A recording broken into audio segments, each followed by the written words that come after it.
প্রত্যেকটা পুরুষ চাইলেই তাকে ছেড়ে যাওয়া নারীকে সবচাইতে বড় ক্ষতি করতে পারে। কারণ পুরুষের কাছে থাকে সেই নারীর সবচাইতে দুর্বল জায়গাগুলো। সেই পুরুষের কাছে এমন কিছু ভিডিওস বা ফটোস থাকে যেগুলো সে চাইলেই সোশ্যাল মিডিয়ায় ভাইরাল করতে পারে এবং এক নিমিষেই তার জীবন বরবাদ হয়ে যেতে পারে। সেই নারীকে ধ্বংস করে দেওয়ার মতো সমস্ত অস্ত্র থাকে সেই পুরুষের কাছে, কিন্তু সেই পুরুষ কোনো কিছুই করে না। তার একটাই কারণ, সে ভালোবাসে। তার ভালোবাসা পবিত্র। সে কখনোই চায় না তার প্রেমিক চলে যাওয়াতে তার ভালোবাসায় কোনো রকমের আঁচ পড়ুক বা তার ভালোবাসার বদনাম হোক।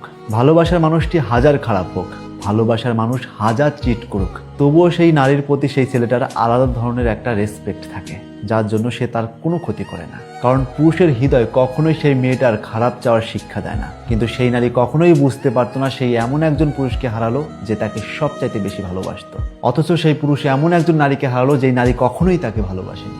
তোমাদের কাছে আমার একটাই প্রশ্ন, এখানে জিতলো কে, মেয়েটা নাকি ছেলেটা?